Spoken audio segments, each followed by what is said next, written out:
Maruša, čujemo se? Evo me. Već sam se prestrašila, nikog nigdje nema. Ne, zato sam malo brže došla. Da, dobro, imamo 10 minuta dok se drugi ne ukopčaju. Pa sad, super. Sad sam si malo gledala Not Good, to je strašno zanimljivo, ali najveći posao je ubaciti podatke kao i u svakoj bazi zapravo.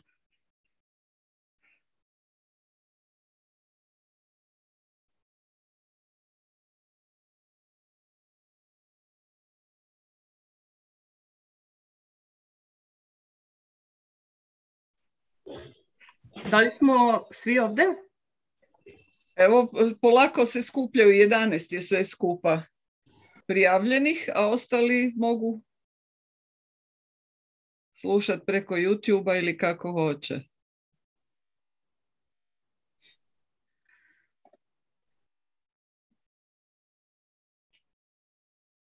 Hello. Hi. Hello. Hi. Hi.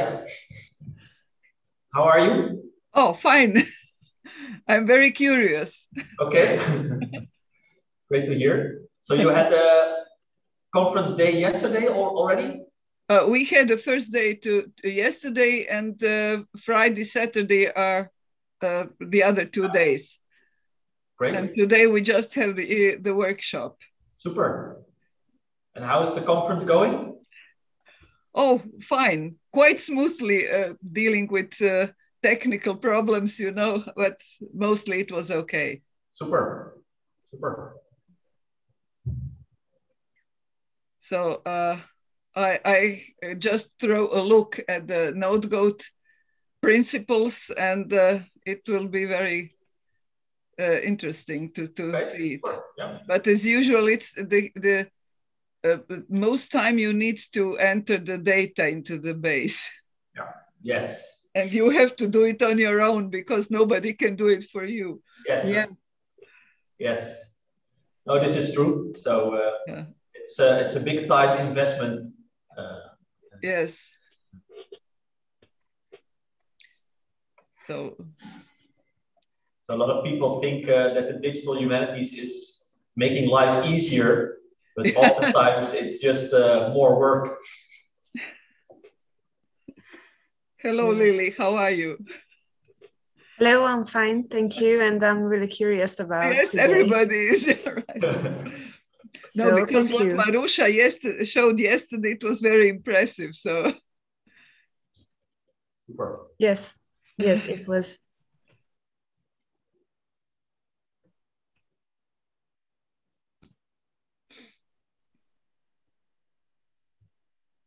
Claire is also here. Hi, Ivana. hello, good morning. Hello, good morning. Hello. Good morning. We can hear you this time. Oh, isn't that brilliant? No, it's fine. What a stress though. It's okay, we have solved the problem. Oh. I'm afraid I can only stay until 11 o'clock this morning. I just wanted to let you know. Oh, well, you just disappeared then. Okay, well, but will this be available on the live stream as well? Yes, you can see it later then. Oh, on brilliant. YouTube, because everything is taped. So. Okay, that's brilliant. Thank you. It's okay.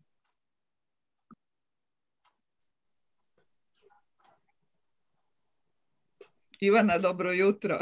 Dobro jutro. Vidim sad da nema videa, pardon. Ne, sve ok, Monitor. sve u redu. Više manje smo svi u pidžamama.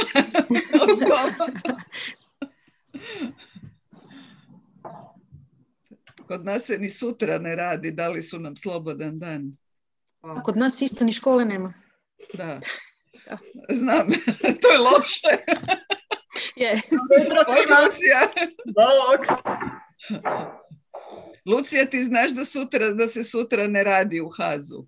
Da, primila sam mail. Jesi dobila mail, dobro. A mi ćemo svejedno radno. Da, pa naravno. Nisam znala da li su svima poslali ili samo voditelji, odnosno upraviteljima. Tako da. Dobro. Ok. Vjera? Molim. Ja imam težave probleme sa internet connectionom. Aha. Da, videla sam da se zna zalediti. Da. Ako bude neka težava, problem, možda isključim kameru za... Da, jasno. Okay. Marusha might have some technical problems, so if she switches off her camera, don't be upset. Okay. She will speak then. Pozdrav svima. Hi to everyone. Bog, Sara, dobro jutro.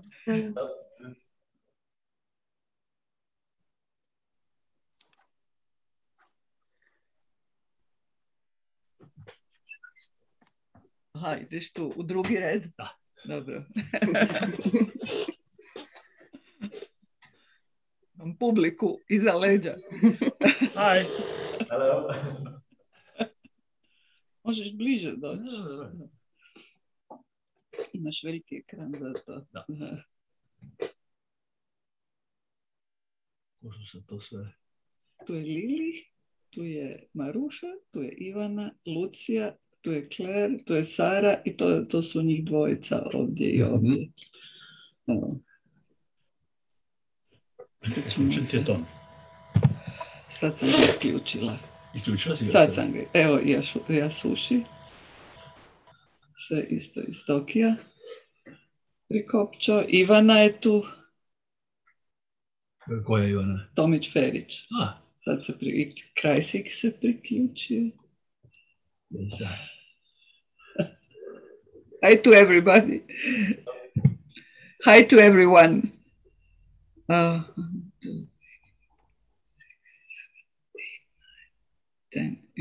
Još jedna osoba. Možda se Petra priključila. Nikolaja se priključio, kad se Petra uopće nije prijavila. Of course, good morning to everybody. Good morning, Nikolaj. Hi. Greetings to all of you here in this morning. How are you? You okay? Stanislav. Hi. Congratulations for your excellent event. I mean, a lot of great scholars from all around the world. Yeah. I think you could hear also some things which might be interesting for your project on 19th century. Oh, yes, of course. You know, it's amazing having such a, open minds and topics regarding to our interests here. Yeah. I think my paper would be a little bit exotic. Okay. No, it's okay. But anyway, yeah. It's another part of Europe. Balkans, Well, not only other part of Europe, but the topic is specific also. Yes, thank you so much. Good morning. Good morning. Hi. Hi. We are all very curious about the project. Looking forward to it. Yes. Great.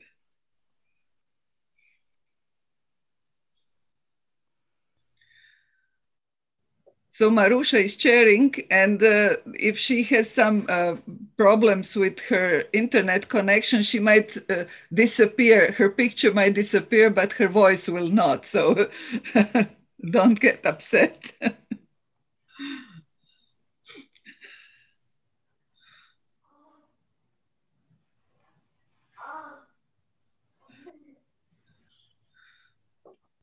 Lucija, imaš pomagačicu. Da, imam pomoć sa strane. Da. Neka uče od malih nogu. Da.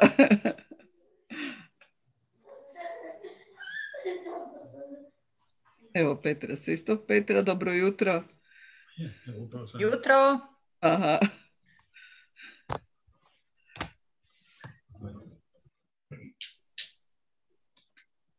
Dobro.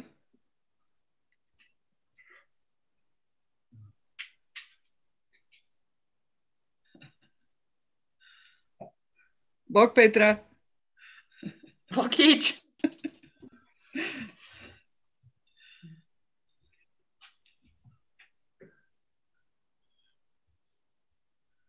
Tako. Maruša, mislim da možemo u principu početi bez obzira. Ja ću se utišati i prepuštam riječ. So I'm handing the microphone to Maruša Zupančić, who will guide us as an introduction to our workshop. Maruša, please. Okay. Good morning, everyone, to today's NodeGoat workshop. I'm very happy to be part of it and to introduce the developers of NodeGoat, Pim and Hert from the Netherlands. As they both have a background in new media and history, they understand very well the problems we face as researchers when we manage our complex data sets. NodeGoat was created specifically for us researchers and our specific needs. The tool is particularly useful for historians, but also for historical musicologists, as it allows us to visualize data set geographically, chronologically, and spatially, which is especially useful for analyzing different types of musical networks.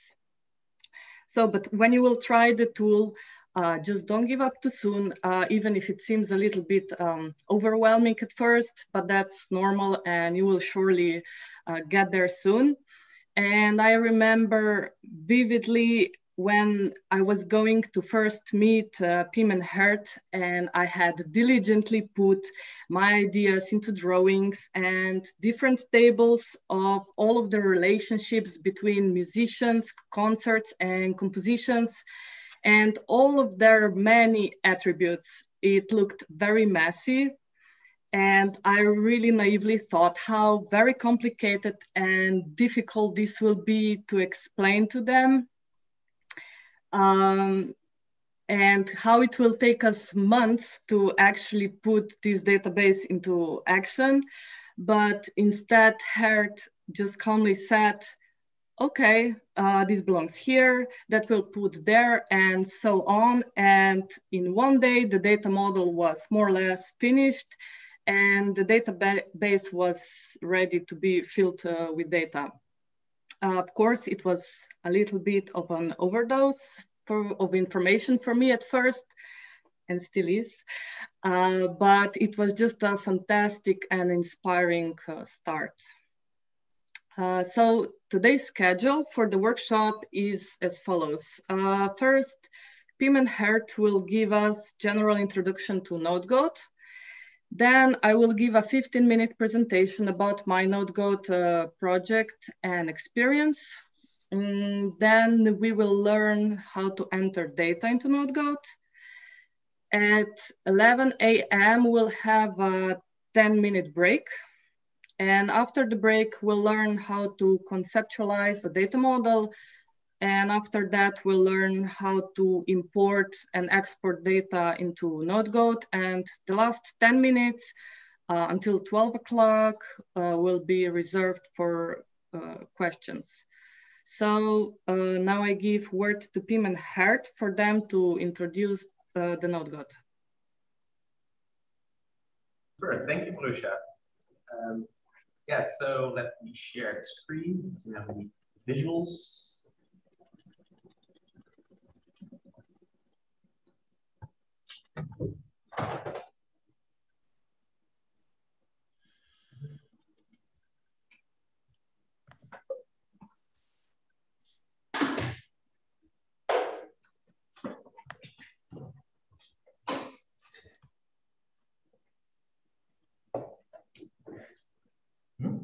Can you build that?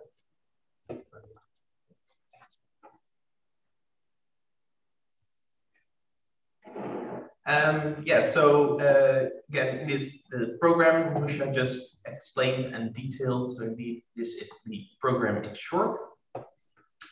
And indeed, as Maruša already mentioned, we started as students from the humanities, and we started in 2011 to start working with our background, but also our background in working with programming, our programming skills. So we've been always programming our whole lives, and we put that into action in our first assignment in putting a bunch of 19th century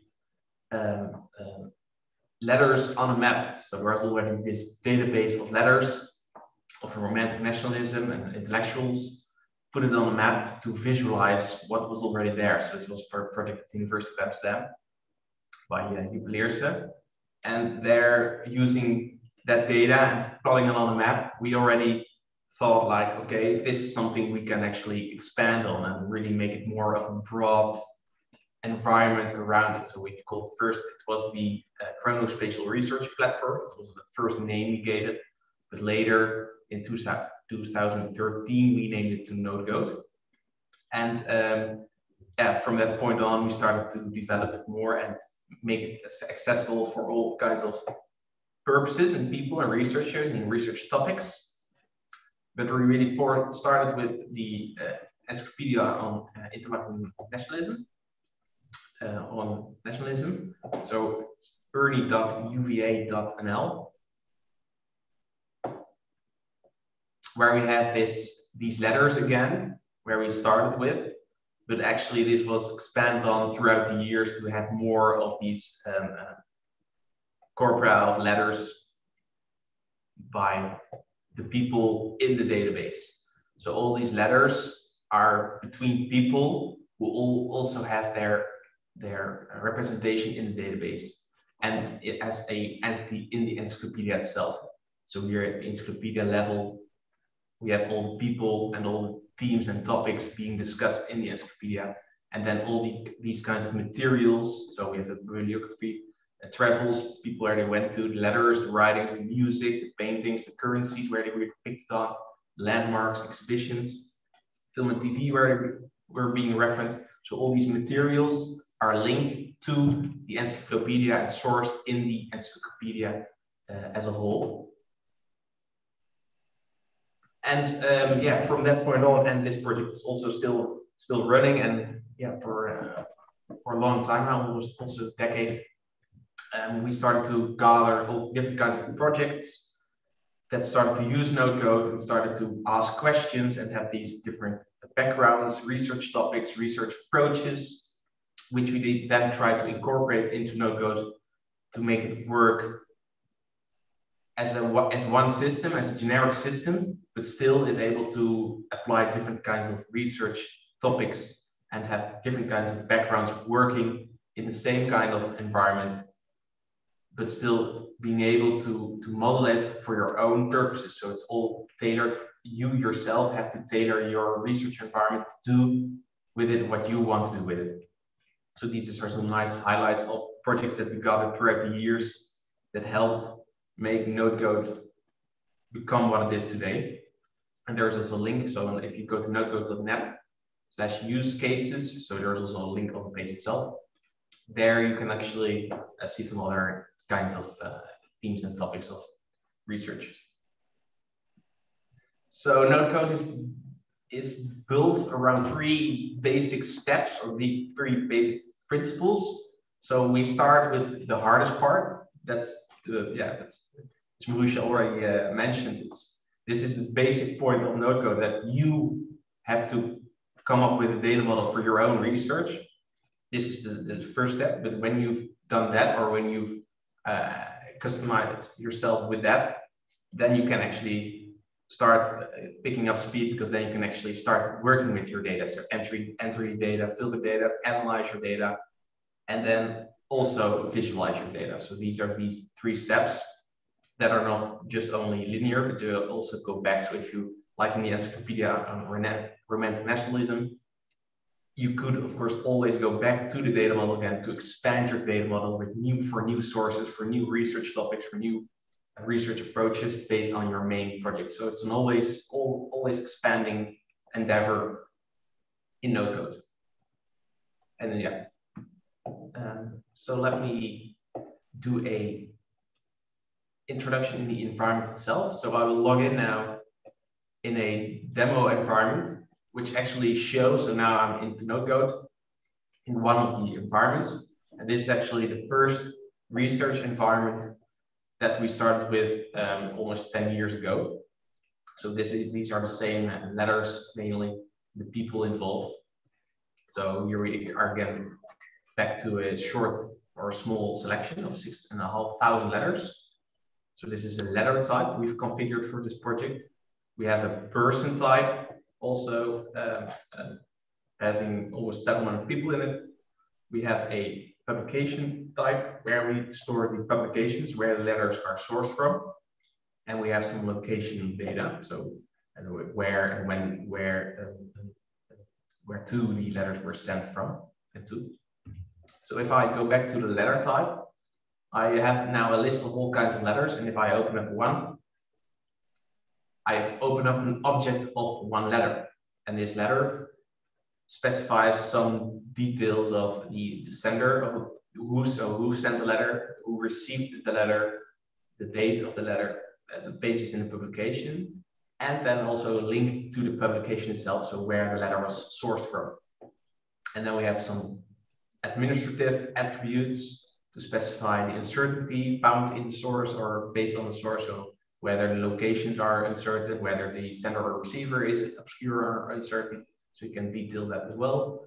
And then we come at the sub-object level, and here at the sub-object level, this is very specific to NodeCode, in that you then can actually contextualize your objects in time and space. So for a letter, that would be where and when the letter was sent from and by whom. And the same for the receiver, where again, we have a date, a location, and the person who received the letter. So this allows you to, these two subjects in this case, allow you to contextualize this letter in time and space. Because if we visualize this on the map, we have those two subjects, those two instances of the letter, where we have the sending from here to Paris as being received. So you also have these two colors. And because we also have the time, it's either in the time scope or not.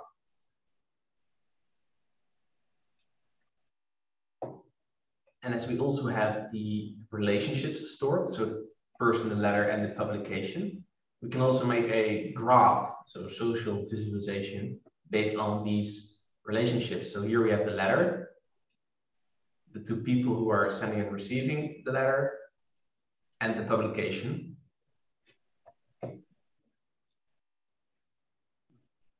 And if we make a larger selection, so now I make a highlight or a selection of a bunch of letters from the Grimm brothers. And I now accumulate almost 1,000 letters. We see the same, but now aggregated on a map. And again, with the red and blue colors, you see where letters were more received or where letters were more sent from. And again, we have the time, so we can actually look at which letters were sent from where at what time. So just by interacting with the time slider, you get a feel for how the network evolves geographically through time and space. So then you can see where the most letters were being sent from and where more of the target area of the correspondence network was in what time. So here Berlin, later period in Berlin, it's really focused around Berlin and to the west, and at the beginning it's more central to Europe and all over. And again, because we also have the social visualization, we can do the same for the graph. So where we focus on the relationships that are stored in the letters. So where we have in blue, we have the people who are sending and receiving letters, and in red, you have the letters that are actually being sent and received.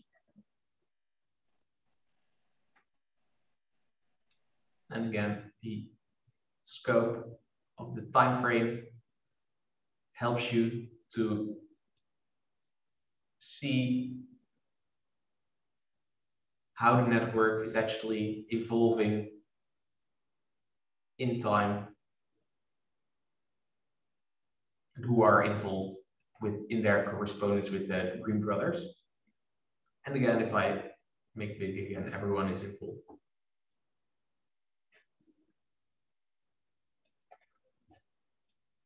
All right. And the similar is for the person type. So here now I've switched from letters to these people have sent and received. I now switch to the person type, where I can look for, now I can look for Jacob. Hopefully. So I've now selected Jacob Green and his letters, which are now cross-referenced as a relationship. But now I've opened up the type and object of Jacob Green. Here again, I have different kinds of information that we can store for a person. But we also have these subjects again, which allow you to, in this case, position or contextualize a person in time and space by means of the birth, which is a certain time and place, places of residence, so multiple places of residence throughout the span of his life, and also a death. And if I now visualize these points on the map, we end up with this visualization, where we start from the birth in Hanau am Main and end up in purple, the death location in Berlin, and all the places in between. So the travel in life, so biographical life travel. And if I then use the scope again, you see how a person moves from A to B. But because we have these relationships in between, so because we know where Jacob Green actually was because he sent and received letters, we can also do a more data-driven visualization where we not focus on the locations that we've manually entered for this person from a biography, but we can also do a more of a network analysis where we state that we want to see the birth and death location, but we do not want to see the place of residence, but we actually want to see the places where Jacob Green has sent letters from.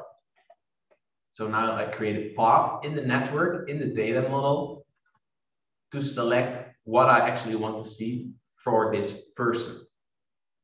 And if I now visualize this selection, we see it's a bit different because now again, we have still the birth and the death in Berlin, but we have all these different kinds of locations now in between. So it's not a straight line going from here to Berlin almost, but we also have these trips going outside of that line and also some intermediary movements. So if I now make the time slider small again and start expanding the time slider, we see now every blip, every visual hint is a letter being sent from the location by Jacob Green. So we have a trip to Paris and back, we have a trip to Vienna and back. Then we go to Göttingen, Kassel, Göttingen, and Leipzig, back. And then finally, lots of letters being sent from Berlin, where then finally also the end of his life. So this is now then a visualization based on a data-driven approach, based on data stored throughout the database. And this is all, so for now, it seems like this is all given. So this is something you can just, is there already? No, it's all configured in the data model. So using the data model, you specify what you actually want to do. Like for this project where we focus on the letters, on the people and the sources, but it's up to you to configure what you're actually interested in. And here, for instance, we have then, if I open up the letter again, this is how the letter you've just seen, so how the letters are being configured to allow you to store what you want to store. So we have relationships for sender or receiver to persons, which are in the person type. We have the date, we have the page in the publication, we have a link to the publication. So these are all attributes you can specify for your needs, what you are actually interested in. And the same for the subjects. So again, if you remember, the letters was being able to have subjects for the sender and for the receiver. So here we then specify that I want in this model to be able to specify the sender, the date, location, and the sender, the person who actually sent the letter, and the same for the receiver. And if you compare this to the person, the interface is the same, but it just has different kinds of attributes being able to to store for the person. So again, we have all these kinds of different attributes for the person. And if I switch now to the subject, we specify what we actually want to store for a person. So here at birth, the places of residence, death, which are all these kinds of contexts in time and space, but the same for the capacity. So we do the occupation of a person, where you can specify also, of course, a specific date and time, and also a link to, for instance, an institute of what did a person do at a certain moment in time and where. So this is all configured in the data model and is always, could also always be evolving. And from that, you can think about all these different kinds of projects. So one of the project that has a lot of geographical data focusing on medieval scholars, where they actually store all these kinds of information about where a person came from, where they studied, so which universities in this case, where they've studied, and also then where they ended up, which kind of cities, which kind of positions in later high society. So this really focused on basically geographical data and relationships between people and cities and universities. But you can also focus really in depth. It's in inner city landscape, where in this case, it's really focusing on monuments and the poems and texts where these monuments are being referenced in, so that you can follow a whole text, the linearity of text, narrative of text, and follow which kind of monuments are being mentioned in these texts, and then can explore in the city how a cityscape is being described textually. The same again for the larger scope. You can go very broad again, but really focus on relationships between people and their institutes. So this is really focusing on people who went to conferences around the 1900s and discuss and focus on what kind of topics were being discussed by whom and which kind of institutes were being involved in that. And again, you can go really in-depth and textual again and really look at the more of content analysis of topics and themes and discussions between people with texts and concepts. All right, there's more of a overview of kinds of functionalities you can think about in working in NodeCode. So these are some highlights we've already discussed. The first one, so the data model, which is up to you to configure and use using the guides in today. It's time and space, so it's really focusing on time and everything being historically contextualized. You can work together. It's version control as well, so everything you change is also stored as well, so nothing is deleted.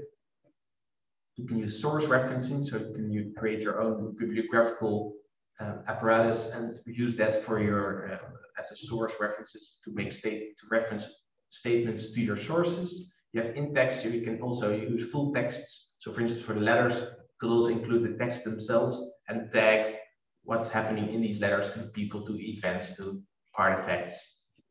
And it's always possible to import and export in CSV. So these very flat and very long-term, durable data files. There's also an API for the more technical people amongst you. You can also use the API to really use programming to interface with NodeCode. And yeah, there are these more advanced functionalities on network analysis, on data reconciliation, so find and parse data based on your vocabularies, texts, and use also all kinds of linked data communication strategies in your data model.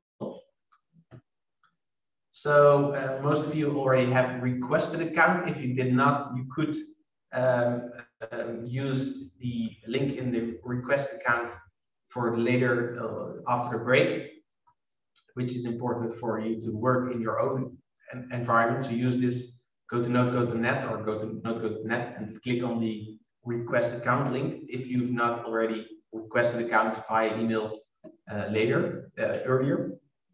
And I think it's time for Marusha to present her insights.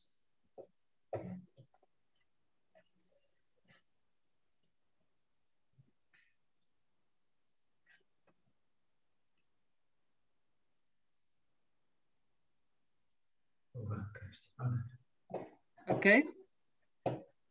1 second.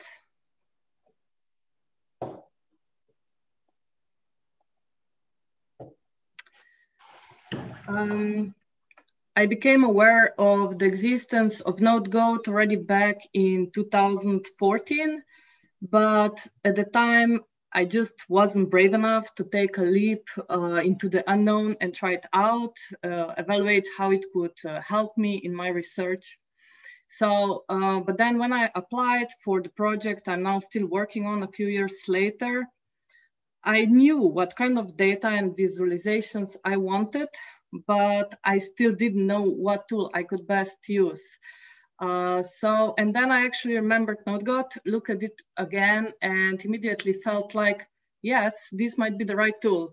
So, and since the first meeting with Pim and Hert, I've been a big fan of the tool, and because it really exceeded my expectations, both in terms of the tool's capabilities and also their support.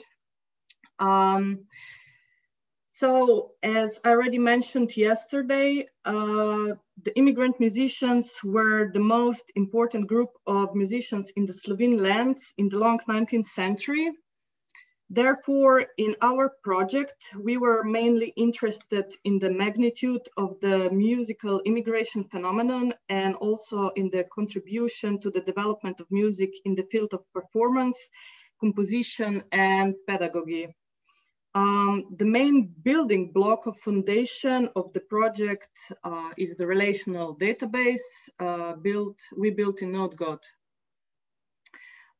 Based on a well-structured data set and its analysis by NodeGoat, we were able to explore different types of networks and aspects of immigrant musicians, such as personal aspects, that is average age, gender distribution, personal connections, then artistic aspects, that is performances and their compositions, and also geographical aspects, which is origin, place of residence, place of music studies, and also the last stop before migrating to the Slovene lands.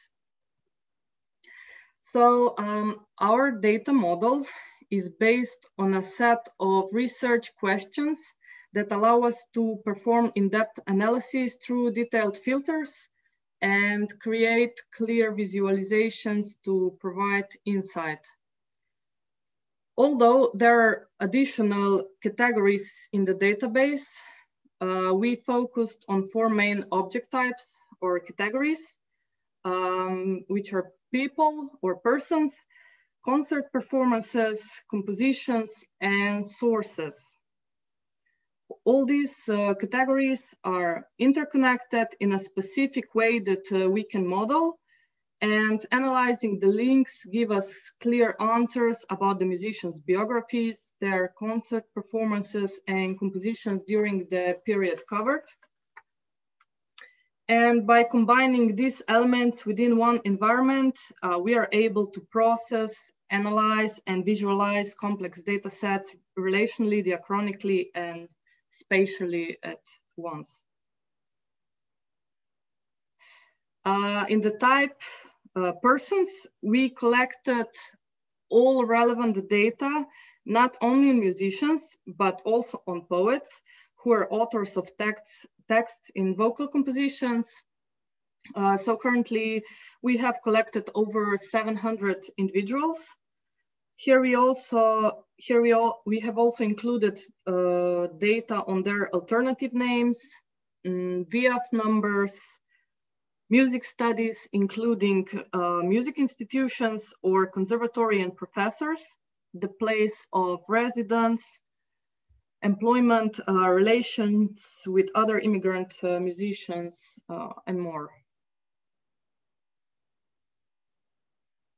In the type concerts, we have collected and transcribed more than 1,500 concert programs of various musical institutions that were active in Slovene lands and took place between 1816 and 1919. We have focused mainly on the surviving concert programs rather than newspaper reports whose processing is planned for a later stage. And the oldest surviving concert programs in the Slovene lands date from 1816. The first one were handwritten. Later, they were printed mainly in the German Fraktur typeface, but also in Slovene and sometimes Croatian and Serbian. So while collecting data on concert performances, we encountered several challenges, such as preserved concert programs do not give us an absolute number of concerts performed, since we first transcribed and enter only the preserved concerts into a database. Then many concerts do not contain names of performers or conductors, or they contain only a last name. And since performers were often relatively unknown, it was quite time-consuming to identify them all. And another problem was the identification of performed compositions by immigrant musicians, since many concert programs contain only general names of compositions, such as variations. So for example, the violinist Josef Beneš composed and played several of his own violin variations, and for that reason, it was impossible to identify which one was played at the particular concert. So part of the concert programs we transcribed in another tool called Transcribus, which can transcribe manuscripts automatically using artificial intelligence. In addition to the transcribed concert programs, we also linked data such as the names of the immigrant performers and conductors, the compositions of immigrants that were performed, and of course we also linked the original source. Then in the type compositions, we have collected all compositions that matched at least one of three criteria. First, that an immigrant musician composed the composition in the Slovene lands. The second one, that it was performed here in the Slovene lands. And the third, that it has been preserved in a Slovenian archive.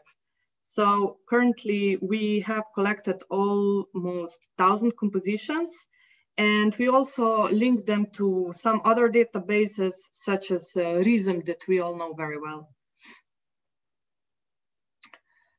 Then in the sources type, we have collected over 700 sources so far, such as birth, death and marriage records, newspaper ads, census surveys, annual reports, concert programs, and so on. We have added different forms of metadata, such as source type, copyright, location information, and also URLs. Storing the sources and referencing to them is very important for verifying our statements. So how are all these types connected and related to each other? For example, if we take a concert performance or a concert program, there are performers, so musicians, that we have stored in the type person. The concert program consists of compositions that we have stored in the type compositions, and we have also stored the composer of the performed composition in the type person. So in this example, we can see how is this all cross-referenced in the case of Josef Beneš. So his compositions, his concerts, and their relationships.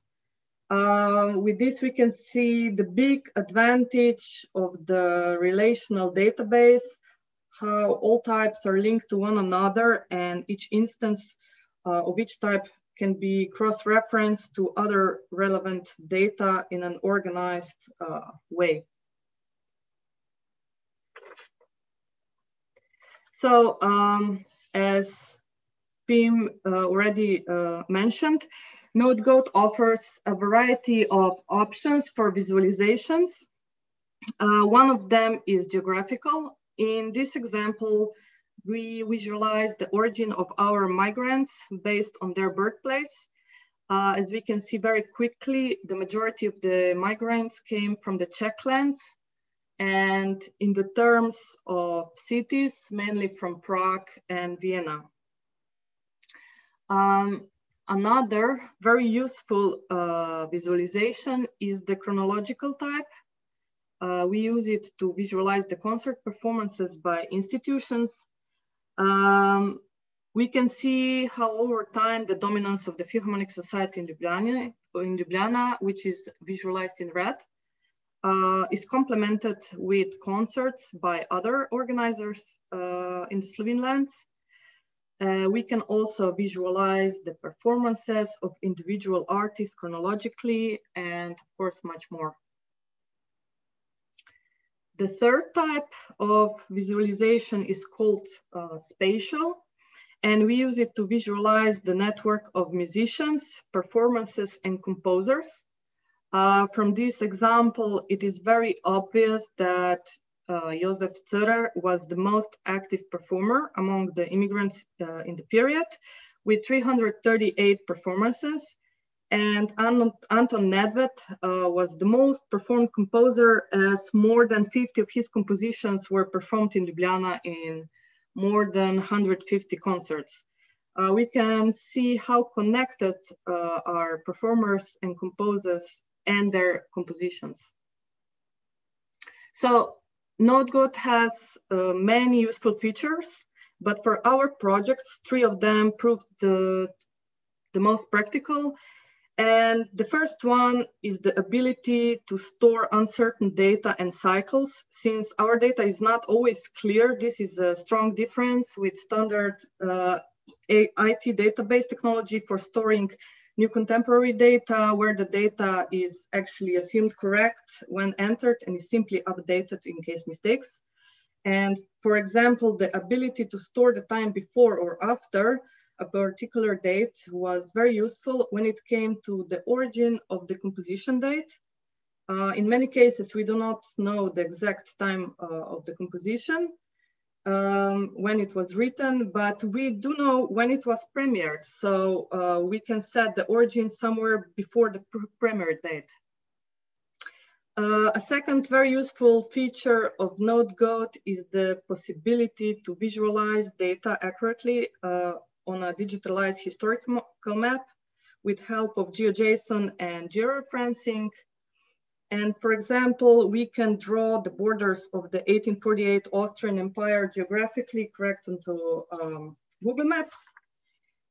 This allows us also to filter cities by the bounded area where the Austrian Empire used to be. And with this we can automatically filter only the immigrants who were born inside or outside this area, saving actually hours or days of manual work. And a third strong point is the possibility of making instant changes to the data model without having to be technology expert or having to start over from scratch. So working iteratively is a fact of life. Working through the sources often reveals the need to change the data model in some places. So we have adapted it a few times, depending on the appearance of new research questions or encountering dilemmas with specific sources. So for example, we ran into a problem when we had 2 different vocal compositions by the same composer, having the same title and having no means to distinguish them in the model. So because we can change the data model ourselves, we fix the problem elegantly and in a few minutes by simply adding a field text incipit, for example.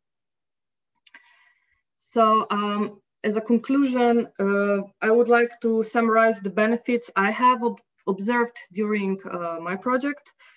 The first one is that data is securely stored in the cloud, which means less complex or almost no IT support. Then the second one, the interface is very intuitive. It's much faster to learn and there is no need for a programmer.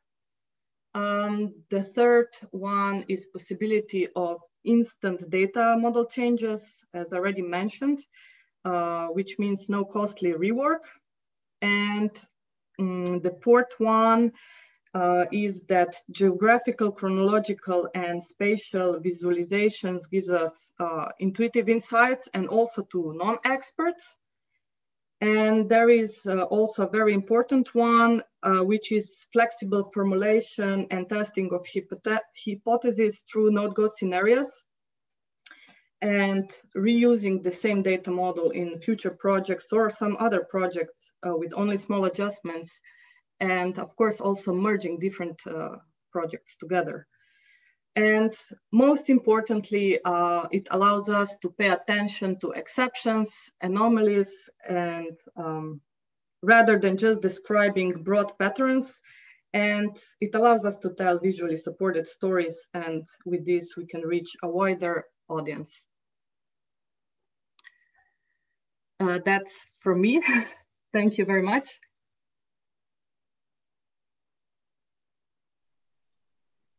Thank you for this excellent presentation. You are being far too modest when you say that you are uncertain about certain aspects. This is really an excellent example of a very well-structured node-GOAT project. It's also great to see for us to see how the project has evolved.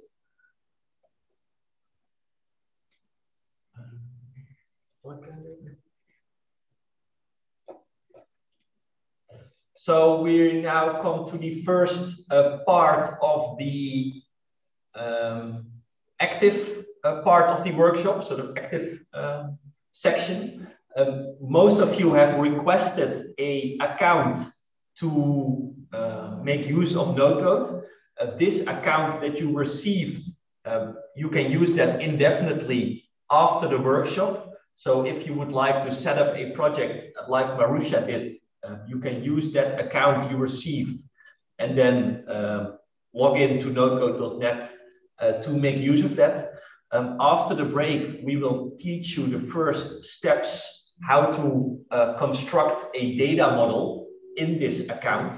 But as Marusha already mentioned, that the data modeling is quite a complex endeavor. We first start with a more simple exercise that allows you to get acquainted with the node-GOAT interface. So we will all log into one node-GOAT environment, and then we will together enter a little bit of data so you can learn how the interface works. So you should now log out from your personal account, so the account that you received via email, and then you can log in with the username you see now on screen, which is workshop and the number, and I will distribute the number for you that you can use amongst all the participants. So I will say your name with a number, and then you can use that to log in. So then you go to nodegoat.net, you click on login, and there you type workshop and then the number, and then the password that you see on screen here, Den Haag. So pay attention, and I will distribute the accounts. I will follow the order of participants as I see them on screen. Marusha, you are on top, so you get number 1. So you are workshop 1 that you can use to log in and then enter the environment. So you log in with workshop 1 and then password Den Haag. The second person I see is Andrea Daru. So you are workshop 2. Claire Beasley is workshop 3. Clemens Kreutzfeld 4. Ivana Horbech 5. Lana Pachuca, 6, Lily Bekessi, 7, Lucia Konfic, 8, Nicola Gregorita is 9, Patrick Becker Naidenov is 10, Petra is 11, Sarah Ries is 12, Tomic Feric Ivana is 13, Vera Kantalinic is 14, Walter Kreiszik is 15, and Yasushi Ueda is 16. All right, so you receive the number that you enter here, and then you use the password Den Haag.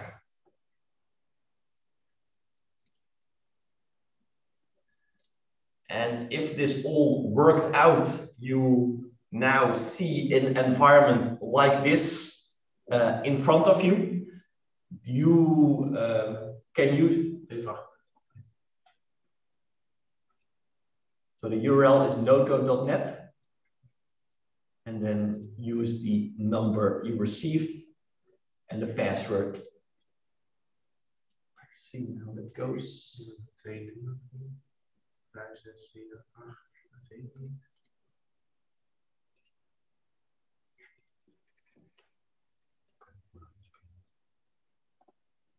So everybody logged in who wants to join. If you have any problems, please say so.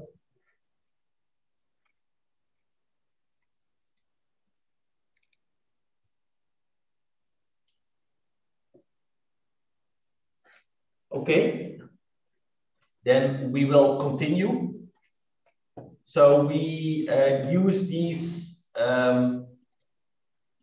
accounts for various workshops. So we have to reset some settings to make sure you are on the same page as we are. First thing you do is check if you see here biographical data.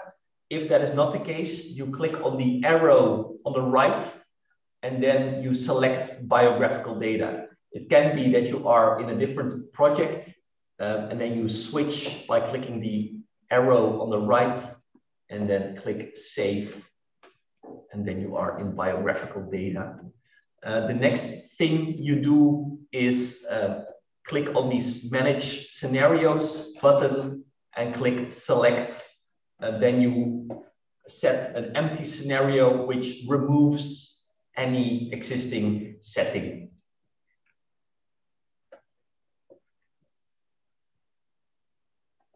All right. So then what we will do is all of you will enter one person. It can be a fictional character or a real person or a historical figure.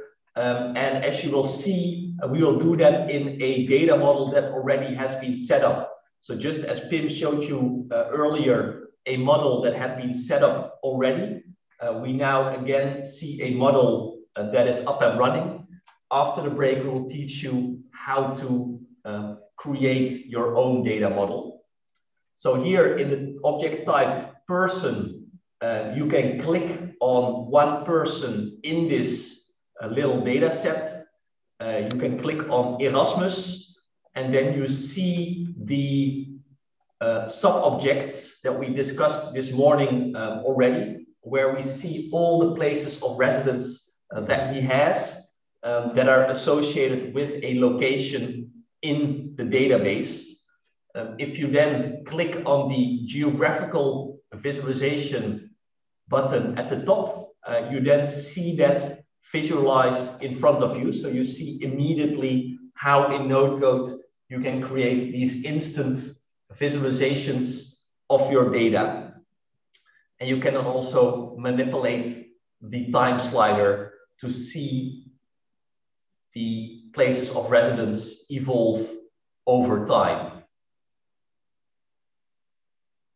All right, we will now create something similar. We will do it step by step, so you can just follow the steps on screen, and then together we will enter a little bit of data so you know how the system functions and what buttons you need to push to get you somewhere. So we will start by entering one person, and you do that by clicking on Add Person. So the button over here, Add Person, opens up a form that is is dynamically generated based on the data model. So as Marusha mentioned already, is that if you adjust the data model, you can instantly use this because you don't need to create the forms yourself. So they're all generated for you. What we will do here is we will enter only a family name and a given name, and you can use anything for this. So you can just enter your own name just to test this, or enter a historical or fictional character. Please don't enter my name, because then we will have multiple people with the same name in the database. So we just enter this bit of data, and then once you have done that, you scroll down, and then at the bottom of the form, you see the button Save Person. And if you click Save Person, the data is stored in the database. You have a notification that shows you that the data has been stored. The form is still open, so you can continue entering new data. We don't do that right now. So then you can click on Cancel to close the form. So then you have closed the form, and you see the data in front of you again. To reload the data, you click on the name of the object type, and then you see that multiple people have now entered a little bit of data. So we have Hans Liest in our database. Very nice to see him. So that shows you that we're now working together in one environment. And this is just for this exercise. So after that, you have your own environment where you have your own data, which is privately for you. We now just want to show you how to work together in one setup. What we then do is we will edit the data that we created. So you find your person in the list, and on the right side, you click on Edit. And there you then are able to edit your data again. So you then know how to create data, and this then also allows you how to update this. Then here on the this object description here, you see that you have a magnifying glass. There you can select a relationship to another object in this database. And just as everything that you see here, this can also be configured by you. So we've now just made this for this exercise. The genders that you see here, you can enter new ones. You can also edit this list if you want to. This is all configurable by you as a user. So we'd like to emphasize that in NodeCode, nothing is given by the system. You need to specify all of this. And then here you can select one of the genders that you see.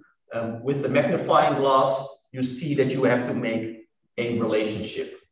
And this is the feature that Marusha showed you before, that by making these relationships, you create a network in your environment that you then can explore later on.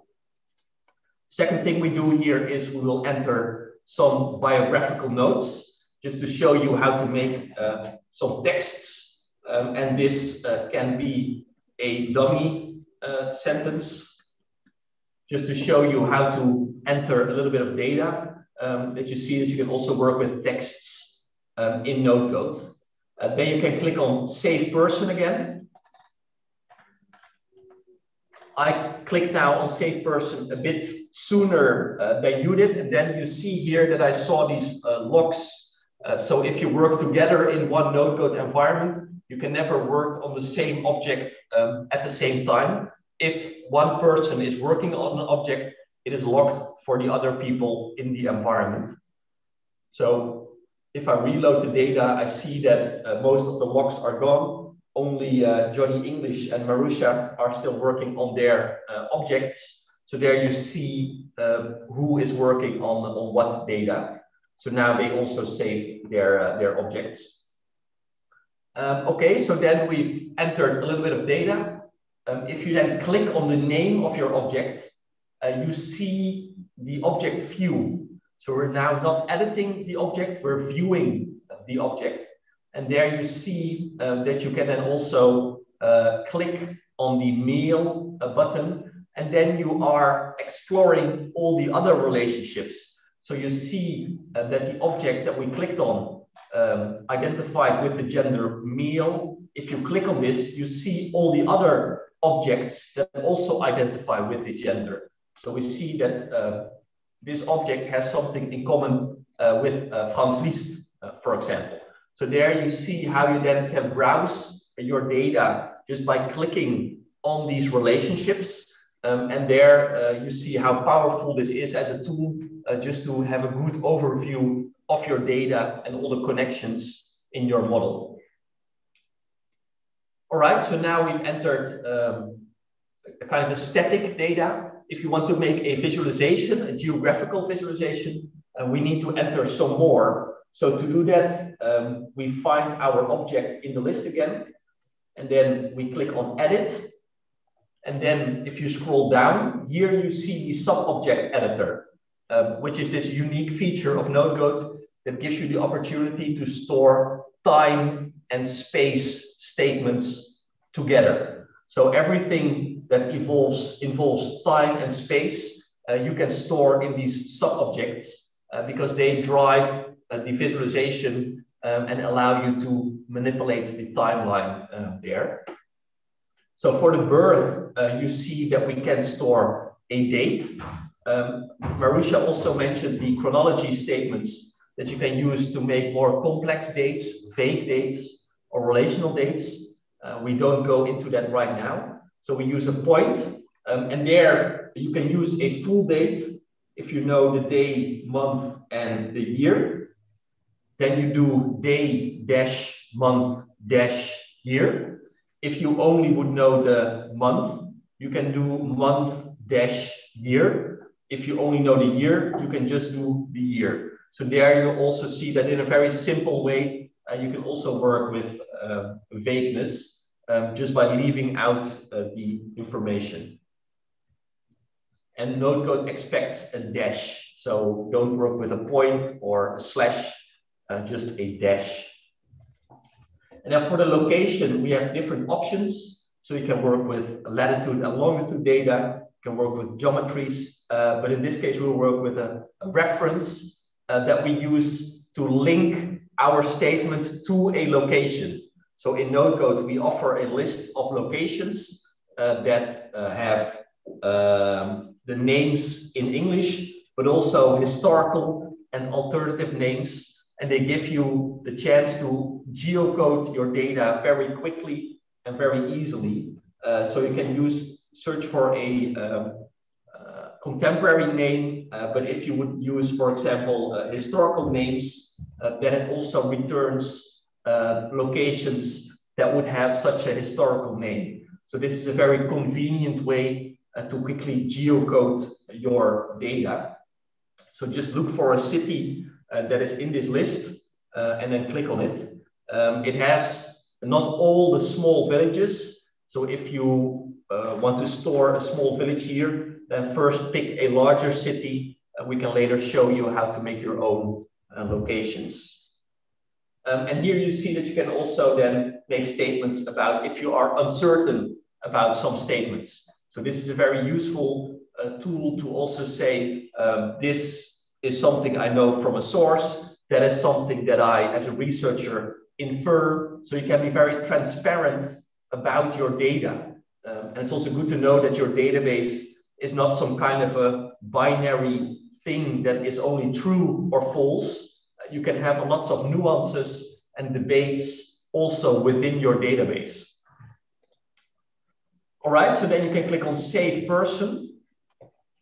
And then we have now stored for this person a location and a date. So if you open your person, you can then run the geographical visualization. and you see then that you have located your person in space and time, and you can also click on it. So your visualization is also a point of interaction, and if you click then on the location, you see that here we have a latitude and longitude stored. So this is also a very important element, that whenever you want to visualize something on a map, somewhere there has to be a latitude and longitude data available to make it visible. So this is then just for one person. If you want to visualize everything, we click on person, and then we run the visualization again.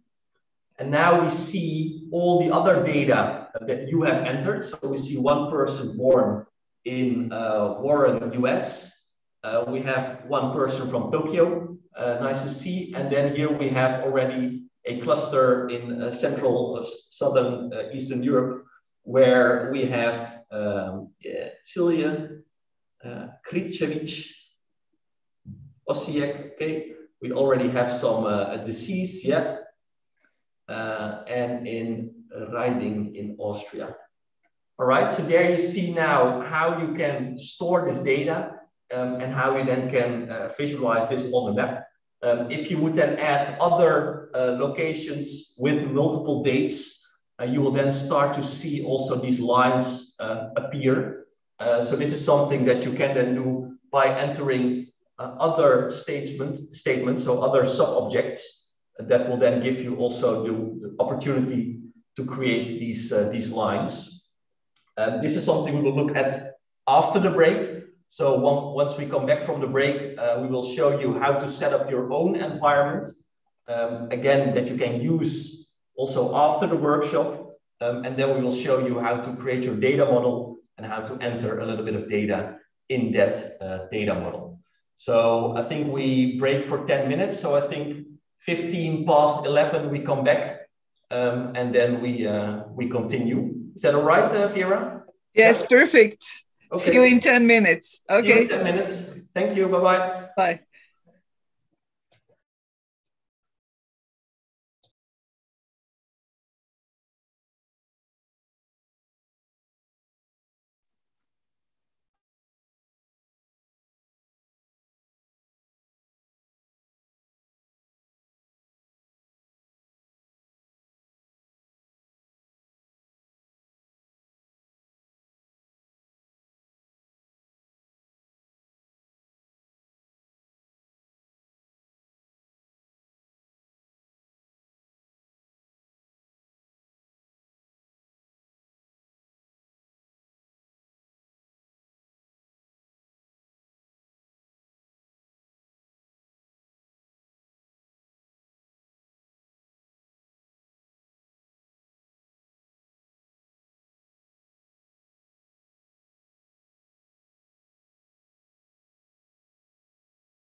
All right, welcome back.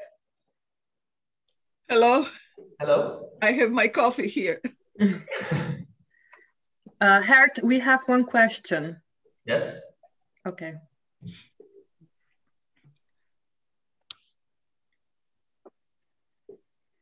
Go ahead. No, it's in the chat. In a chat, it's Patrick. Patrick asked. Let me see. But I told him to pose it at the end. So I can ask it later. Okay, you No can problem. do it now then. Okay. Should I ask now? Yes. Yeah. Okay. So I was just wondering when you entered the data on the birth. So if we have a case, let's say, where we either are not sure about the year, the exact year, or where, for example, we have documents only saying there was a baptism on, let's say, January 3rd. I'm just throwing in some numbers here, but actually it's possible that the person was born at the very end of the year before, at the end of December. So is there a possibility to say something like, I'm unsure what year? Maybe it's, I don't know, 1861, maybe it's 1862?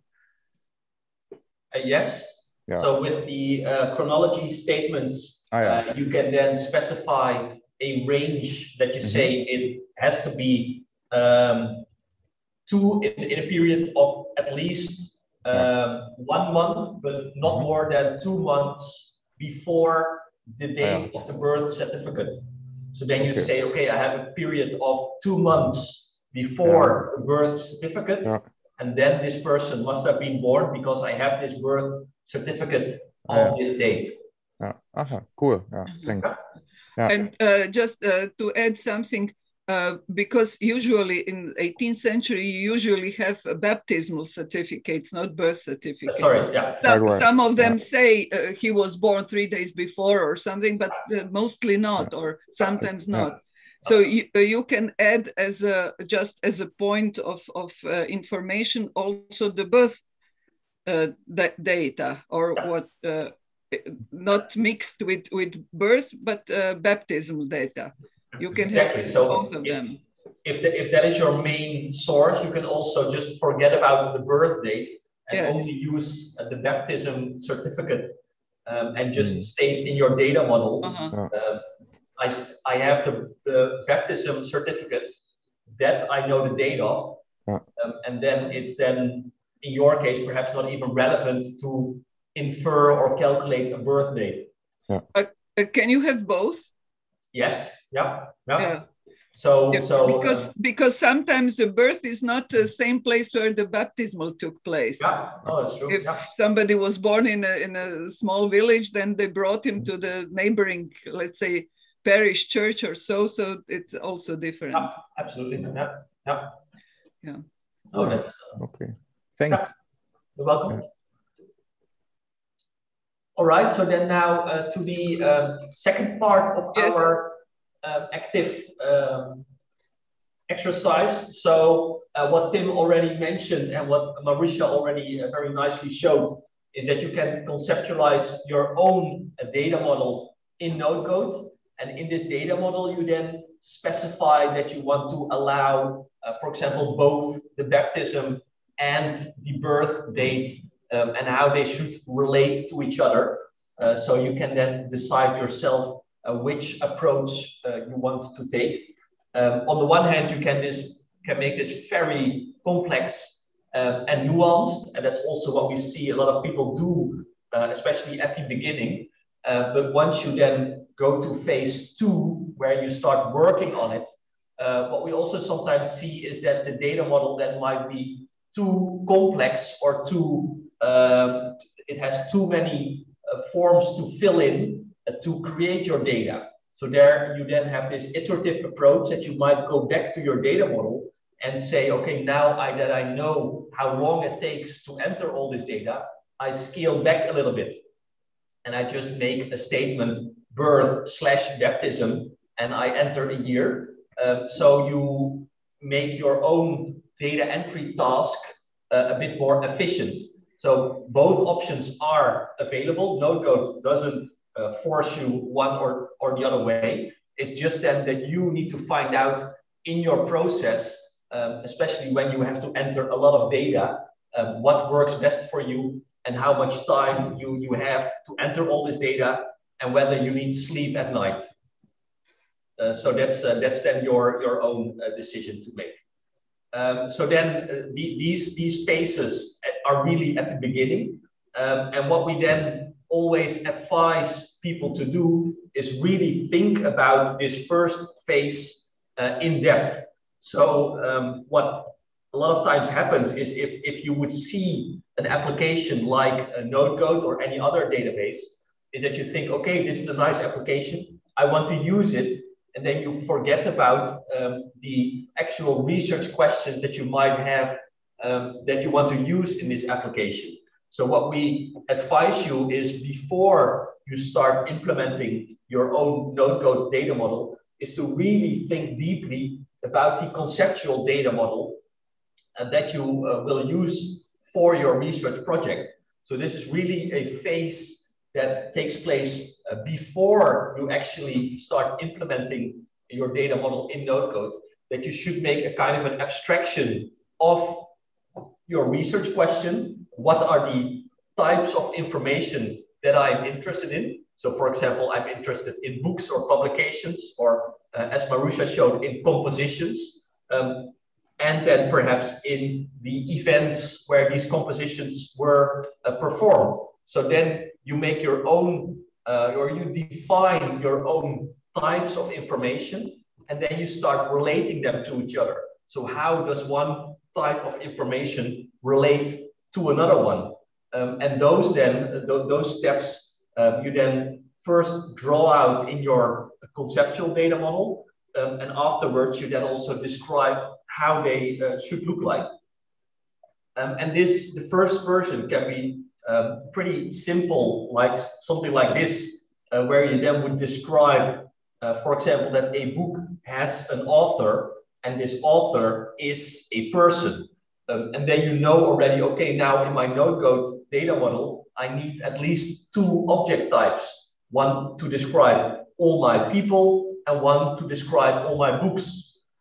Secondly, you might think, okay, I need a place, I need locations for this. And then you could work with an object type like city, or you can create your own list of places. And then you relate those to the rest of your data model by saying, my book has a publication place that relies on these cities, but my people have a place of birth, place of baptism, a place of residence, a place of death, and that all also relate to these places in the object type city. So there you see that you then have, again, a relationship within your data model. The capacity, you can type in the employment or the role a person has every time this person comes up in the database. But then you can also work with a list of all your capacities. So then this also becomes a relationship where you then have one list of all the capacities and you link them to the people every time they are relevant. So this is then it's a very powerful thing to have besides your NodeCode environment, because it really gives you the intellectual freedom to think about what you are doing. So that's one important aspect, but it's also good to show your colleagues. So what Marusha just showed us before, her diagram of the object types that she worked with and the links between them, it made it very transparent to everybody to see what she is actually researching and how they relate to each other. So it's also a way of communicating to your peers what you are doing and what are the points of interest in your research project and how they all relate to each other. So this is something that we encourage you to think about. And then secondly, once you have a kind of a broader overview, you could also make a diagram like this, where you describe what kind of data goes into your database. This is a bit less fundamental. It can be helpful, but it's less important than the other element we just showed you. But this is then just an overview for yourself to also know what you are doing for every object type, that you dare describe the kinds of data that you work with. So this is what we hope you will be doing after today's session to think about the data model that you want to implement. Let's see, where is my login? Just a moment. I need to refresh.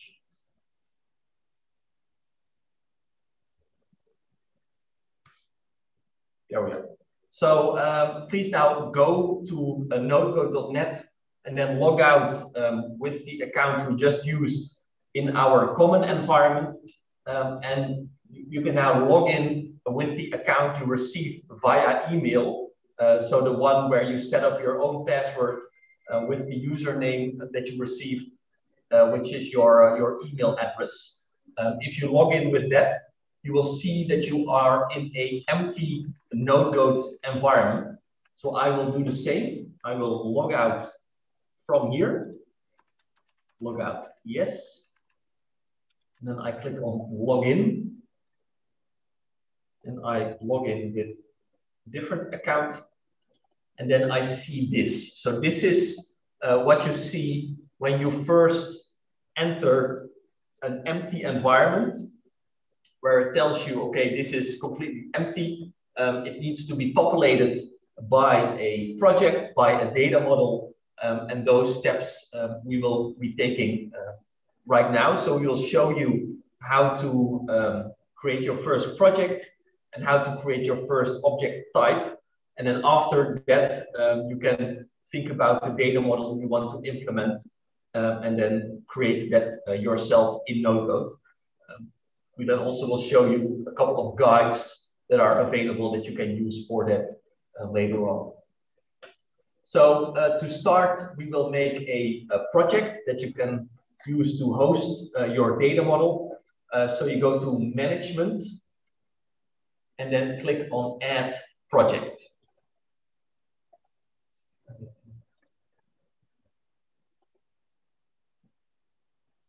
All right, and then we can give this project a name. This can be anything like a workshop or a research project, or the name of your the project that you would like to work on in NodeGoat. That's really up to you, but just that we have one project available. And here that we only select city. So this is the object type with a lot of locations. We will use this in the first steps when we create our data. So you only enter a name and you select city, and then you click Save Project. And if we now go to data, you see that we are in a project and that we have a object type city with over 135,000 locations that we can use to geocode our data. So this is the first step. The second step is that we go to model to create our first object type. So this step is what you will be doing in the beginning of your project, that you spend a lot of time in the model to create and refine your data model. So that is all you do here in the model section. And it's important to distinguish between those. So the model is where you create the framework of your whole research project.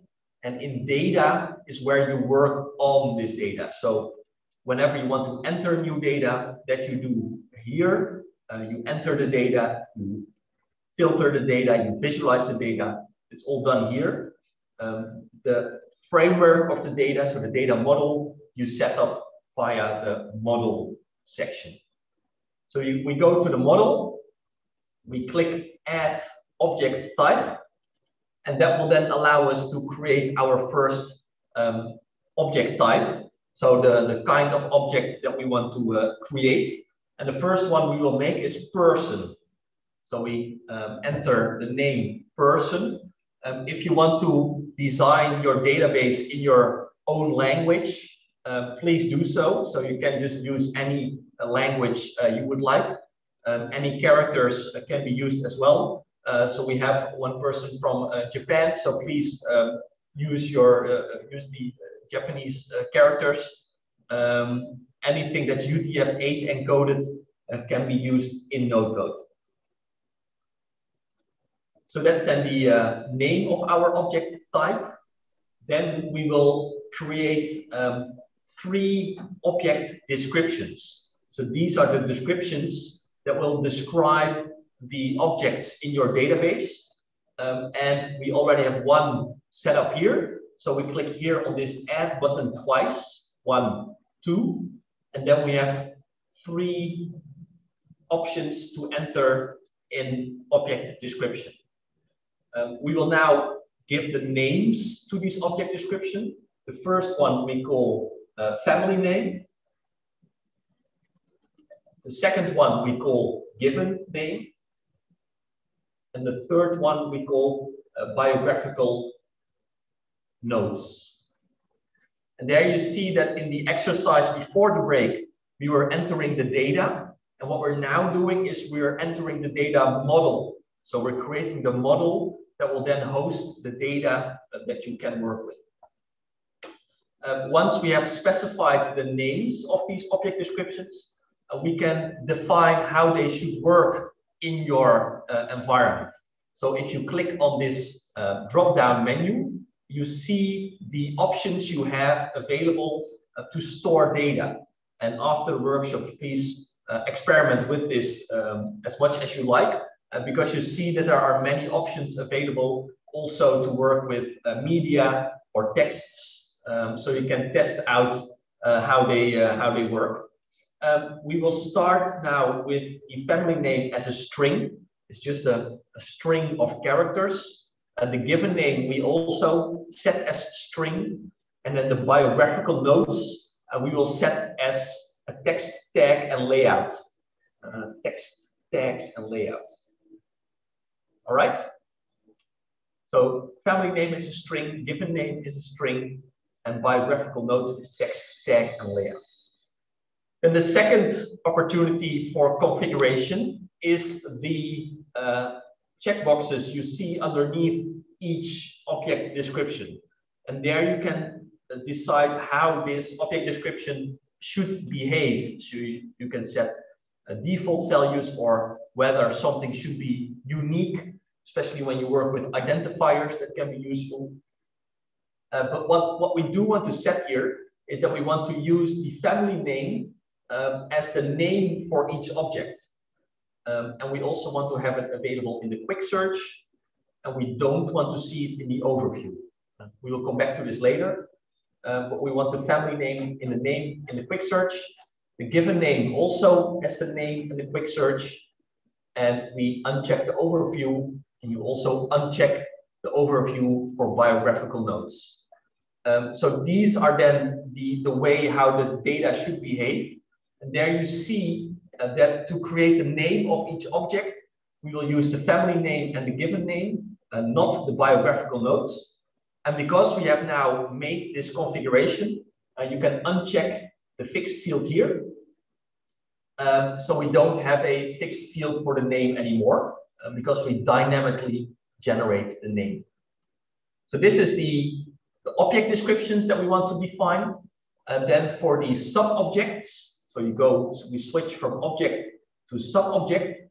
We want to define these 3 sub-objects we used before. So we already have one available, and you click here on this green add button again, twice. So now we have 3, and this we can use for our biographical data. So to store the time and space statements for each person. The first one we can call birth. The second one, place of residence. And the third one, death or disease, whatever you want. And here you see that you are free to define this yourself. So if you want to make this birth or baptism, or if you want to have birth as a sub-object and baptism, you're free to do so. So this is really up to you. For the birth, you can decide if you want to have a single birth per person. Usually that's sufficient, but if you have conflicting source material, you might decide that you want to have multiple births for one person. that you connect to different sources. So you can have these conflicts in your database to really reflect the sources as they have come to you. If you set this to single, you can only add one birth, which can then also be good for data consistency. So you then have one birth per person. The birth we can also set to date, just to have one date for the birth. If you have really broad periods, you can also use a period, but usually the date works well because we can also add chronology statements. Then for the location, we select the city we just enabled. That will give us the opportunity to geocode our data. And for the depth, we do the same. So the depth we also set to single, to a date. And for the location, we also select city and located. So we have two tabs here, date and location. So here you configure how these sub-objects behave in your environment. And the place of residence, usually you don't set this to single because you can have multiple places of residence. So you don't need to make multiple places of residence in the model. You do that whenever you add the data. And then the location, we also select city and located. So that's then the way how you configure this. And we set the date to period. So for a place of residence, you want to store the start and the end of that period. Okay, if you have set up this, you can click Save Object Type. Now this object type is available in your environment. We then go to Management to enable it in the project. So you go from Model to Management. You edit the research project or the project name you gave it. Then you enable the newly created object type. So you then check it. You click Save. And then go to Data. And then you see that we now have two object types here, one for city and one for person. And then for the person, you can now test if everything worked out by clicking Add Person. And there, I will just do this as an example before we continue. I here enter then a family name, so you can do this yourself as well in your environment. A given name, some texts can be entered, like I wish I could have gone to Zagreb for the conference. And then you see that here, we talked about this text tagging. You can select words in your text and then click on object, and then you can relate a part of a text to another object in the database. So for example, to another person or to a city. So I can look here for a city. Let's see if this works as a background. Yeah. So here then you see, if you search for historical names or other spellings, then you get back the result also based on the contemporary spelling. Then you can click on Save. And then you see you have a tag stored in your text. So that's also available in NodeGoat. And then for the birth, we can then again specify a date or a chronology statement.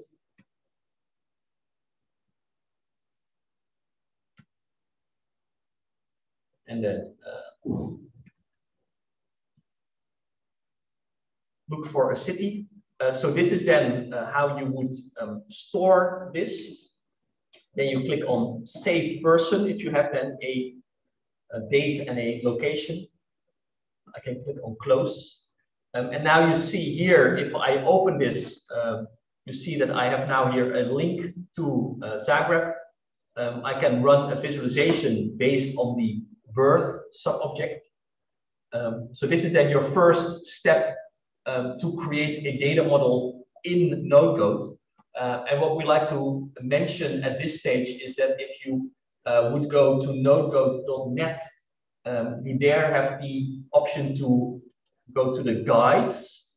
And here, not only is there everything described what we just did, but it also shows you how to continue. So how to add a related type, how to add a classification, how to run the visualizations, and then really how to build up your project, just as Marusha did.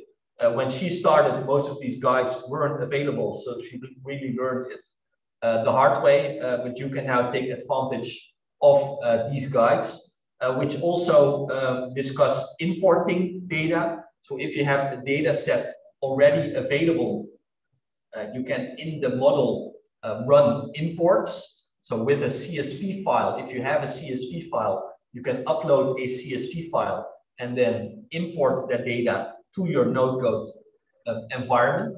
And if you have created a large data set in your NodeGoat environment, you can also export this. So NodeGoat really allows you to export all your data, so you can use it for other software as well, or to store it in a repository somewhere. So you can also then store your data in a national or local repository. And what these guides also discuss are the filter options and how to work with different locations. So I think briefly before we go to the Q&A, I can just show you how to run some different location options. So we had the, if we look at the place of residence, what we did before was use the location as a reference. So let's see if I say here 2010, 2011, you can see that you can look for a city and then select a city from a list. I can also click open up a new place of residence, and then say I don't want to use a city here from a list, but I want to enter a location myself. So especially when you want to create your own list of locations, or when you want to be very precise, you can change reference to point. And then if you click on map, you then see that you can zoom in, let's see, and then also really on street level, you can select a point that you want to use. So you can say, okay, this is the place in the city where this took place, and then it's really stored exactly at that point. So this is a really good way whenever you want to store inner city landscapes to work with that. And then another option we have is the geometry. So if I, instead of working with point, I set it to geometry, what we then can do is, just as Marusha showed the borders of the Austro-Hungarian Empire, you see that we go then to a service called geojson.io, and there you can draw your own polygons. So if you have especially historical regions or your own regions that you want to define, you could say this, like the southern parts of the Netherlands, is a region I'm interested in. Then you say, okay, this is my region. You can just draw it. Then what you get is a polygon, which is just also a list of locations that you can select, that you can copy, and then paste into your NodeGoat environment. And you can do this for regions that you make yourself, but you can also look on the web to find existing polygons. So for example, the boundaries of the Austro-Hungarian Empire. I will save this now, and then you will see, if I open it, that we have multiple locations. So here for the birth, we have a location, and then we have multiple places of residence, which then show you that NodeGoat handles these different locations and also is able to visualize them.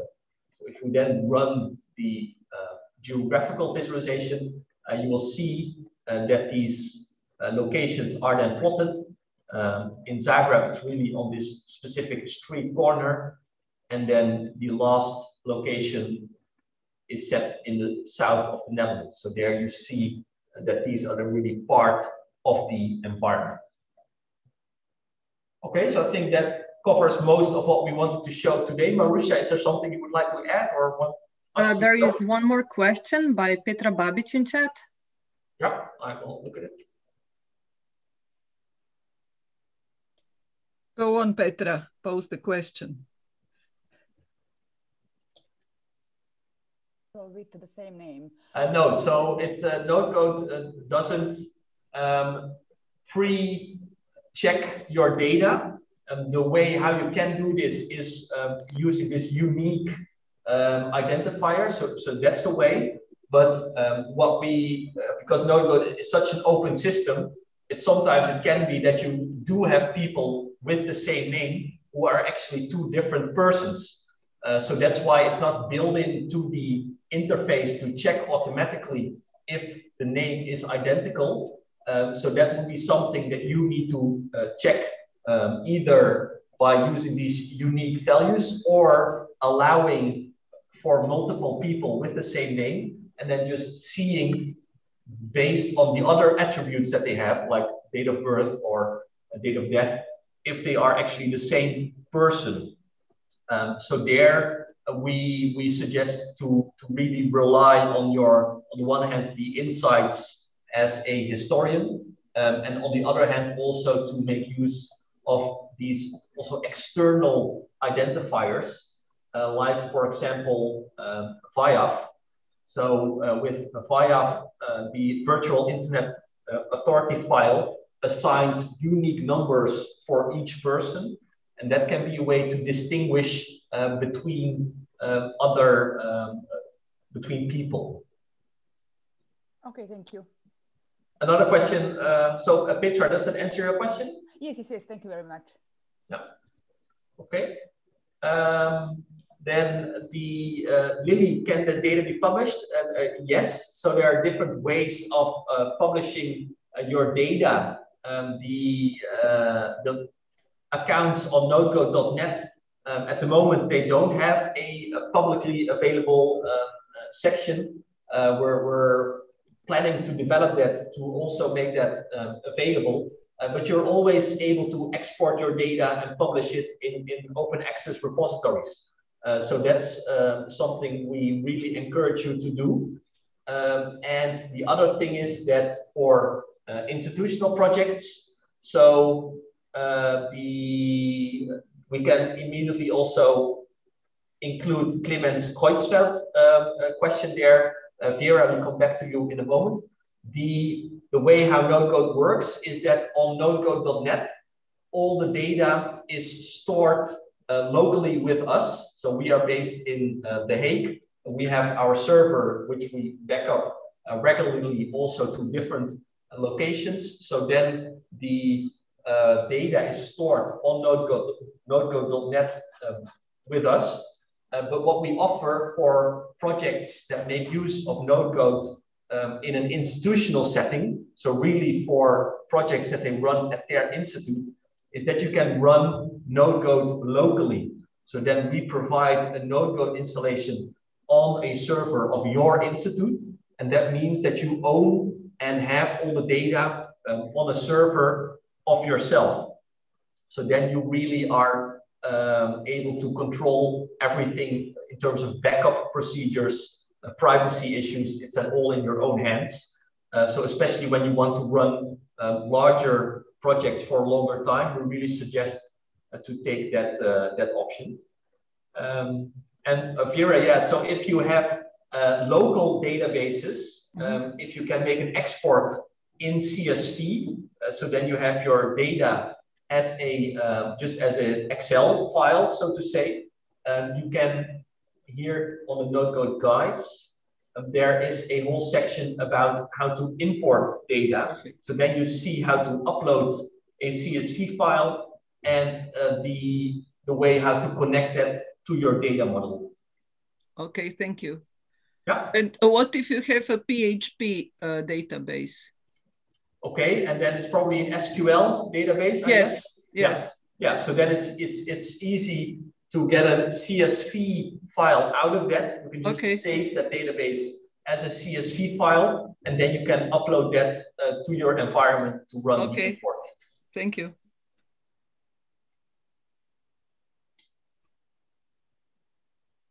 Okay, any other questions? Yes, here is a question by Clemens Kreutzfeld.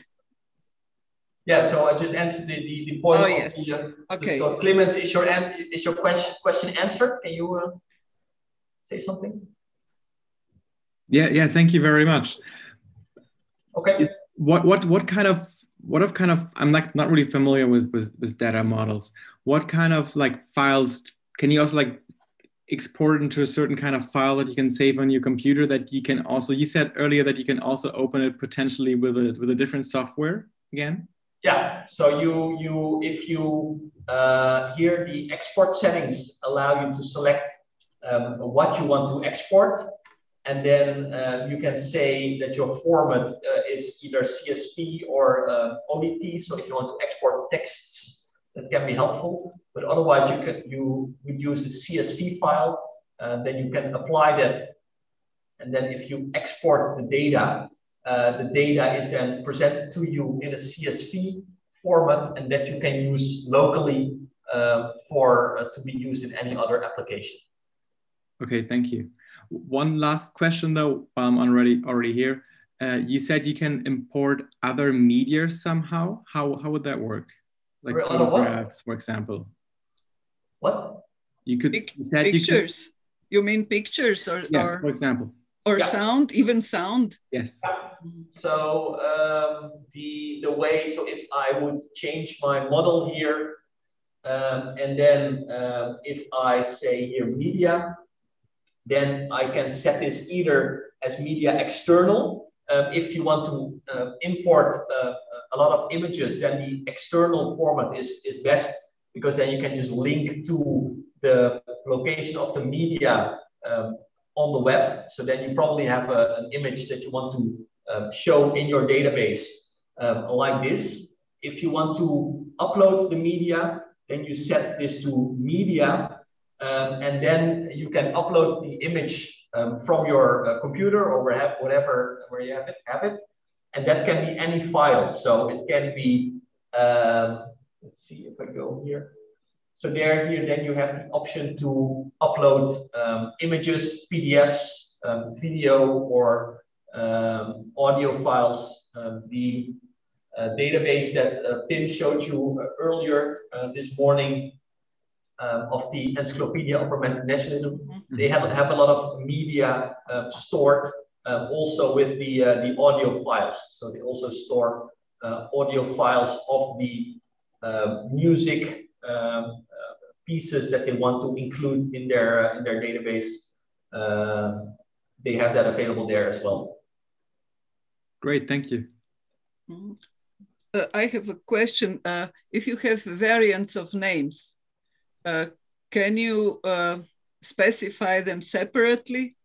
Or yes, so these questions, they're all based on the decisions that you as a researcher take in your data model. And in that case, you would say here, I want to also work with name variants that you can set to multiple.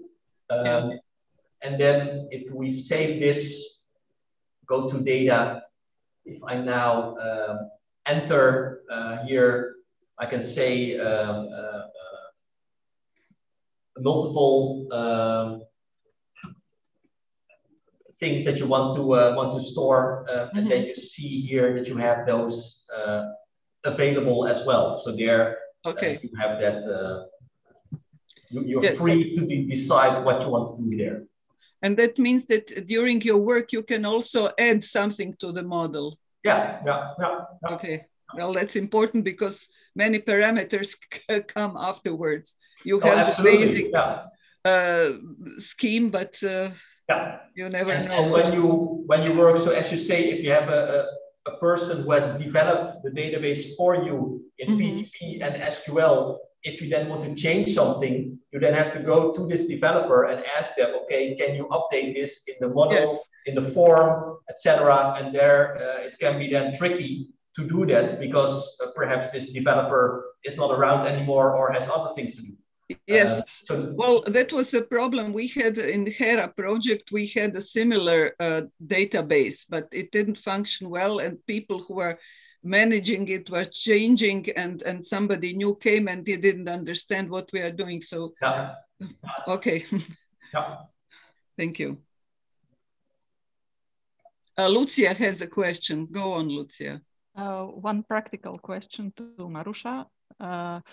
Do you prepare your data somehow in an Excel table, or it is double work? Do you take your sources and go immediately to NodeGoat, or? Yeah, I go immediately to NodeGoat. So from source to NodeGoat, yeah. Okay. Yeah. And what if you are not able to be online? For example, you know, in a convent or somewhere when you are dealing with information, well, you are not dealing in this way. But we had this in our recent project, such problems. So, yeah. Then Excel. Then you take notes, then it's a bit of a double work, yeah. Well, but Excel table is the easiest way, I think, because you can easily export it. Okay. Yeah. Mm-hmm. And Pim, do you offer organization of the database if we provide our research questions?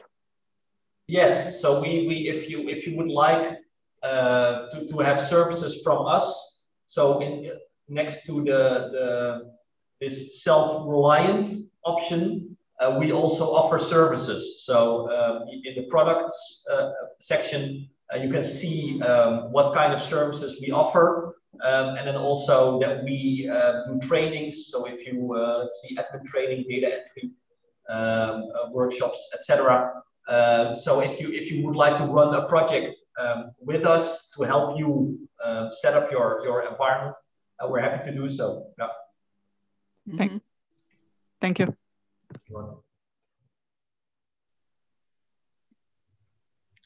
Any other questions? Okay, no. So then I would like to thank everyone who participated today, especially the Professor Vera Katalinic, who is always open to new technologies, and especially to Pim and Hert for a fantastic workshop. And I hope you all got some new ideas and learned something new. Thank you, Marusha. We got a lot of new ideas, and we are so, I'm already, I would like to start to play with it immediately. That would be my new toy, but I have to finish the old with old toys first. That's the problem. I totally understand you. Thank you so much. Thank you very much. Thank you very much, but we'll remain in contact, I think, because if anybody needs, you have email addresses of both of our colleagues from Den Haag and yeah. Well, so here, let's see. So you can we have our email addresses. Yeah. Our website. You know the website, so then you can get in touch. How did you come to the name of NodeGoat? I know Node, but goat. The goat, according to Wikipedia, the goat is a very intelligent and explorative animal. So it's a good, a good symbol for what we do. Oh, great. Okay, thank you to everybody and to the participants as well. And we'll meet tomorrow at 9 o'clock again. Okay, enjoy the rest of the conference. Thank you very much. Bye-bye. Thank you. Bye-bye. Maruša, hvala puno na svemu. Ali čut ćemo se još. Okay. Bye. Bye. Bye. Thank you.